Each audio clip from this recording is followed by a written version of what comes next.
బావిలో నీళ్లున్నా నీ కంట్లో కన్నీళ్లున్నాయి. నన్ను ఆ దేవుడే కాపాడాలి. రైతులు వాడాల్సింది ఇలాంటి నాసిరకం పైపులు కాదు. మరి ఏ పైపులు వాడమంటారు బాబు? తరతరాలు మన్నే నాణ్యత నంద్యాల నంది పైపులు.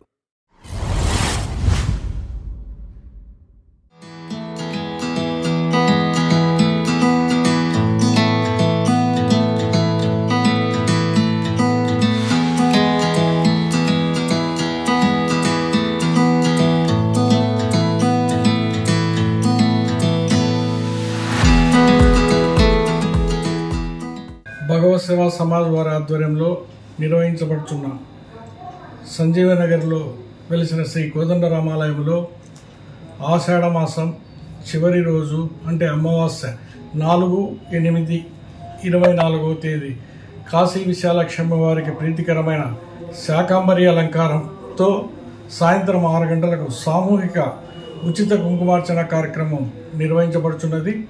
కావున ఎవరైనా ఈ యొక్క కుంకుమార్చన కార్యక్రమంలో పాల్గొనవచ్చును. ప్రతి ఒక్కరూ పాల్గొని ఈ కార్యక్రమాన్ని విజయవంతం చేయవలసిందిగా కోరుచున్నాము. అదేవిధంగా శాకాంబరి అలంకారానికి ఎవరైనా కాయగూరలు ఇవ్వదలుచుకున్నచో 4వ తేదీ ఉదయం 10 గంటల లోపల శివాలయం అర్చకులకు సమర్పించవలసిందిగా కోరుచున్నాము. మనందరికీ విదితమే ఈ దక్షిణాయనంలోనే ఆషాఢ మాసం వస్తుంది. ఈ సంవత్సరం ఆషాఢ మాసం ఆదివారం అమావాస్య అనగా 4/8/2024 తేదీ వచ్చినది. ఆదివారం అమావాస్య అంటేనే చాలా అరుదుగా వస్తుంది. ఈ సంవత్సరం ఆదివారం అమావాస్య గత 2 నెలల క్రితమే వచ్చినది. ఈ మాసం అనగా చివరి 2024 ఆదివారం అమావాస్య అనేది రేపులా ఎల్లుండి అనగా 4వ తారీఖు మాత్రమే వస్తుంది.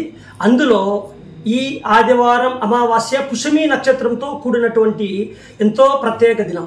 ఇటువంటి ఈ ప్రత్యేక దినములో ఎవరు ఏ కోరికలు కోరినను ఆ అమ్మవారు ఆ కోరికలు తీరుస్తాదని మనకు పెద్దలు చెప్పి ఉన్నారు. కావున అటువంటి పవిత్రమైన రోజు ఈ 4వ తారీఖు సంజయనగర్ రామాలయంలో వెలిసిన కాశీ విశాలాక్షి దేవి అమ్మవారికి కూరగాయలతో అలంకారం కాబట్టి ప్రతి ఒక్కరూ ఈ శాకాంబరి అలంకారమును దయచేసి అందరూ అమ్మవారిని దర్శించుకొని ఆ స్వామి అమ్మవారి అనుగ్రహం పొందవలసిందిగా కోరుచున్నాం. అదేవిధంగా ఎవరైనాను ఈ కూరగాయలు కానీ పండ్లు కానీ ఆకుకూరలు కానీ వారికి ఇష్టం ఉన్నచో ఆ రోజు ఉదయం 10 గంటల లోపు శివాలయం పూజారికి అందజేయవలసిందిగా కోరుచున్నాం. అదేవిధంగా లోక కళ్యాణార్థం ఆ రోజు సాయంత్రం 6 గంటలకు సామూహిక ఉచిత లక్ష కుంకుమార్చన కూడా శ్రీ భగవత్ సేవా సమాజ్ వారి ఆధ్వర్యంలో ఏర్పాటు చేయబడుచున్నది.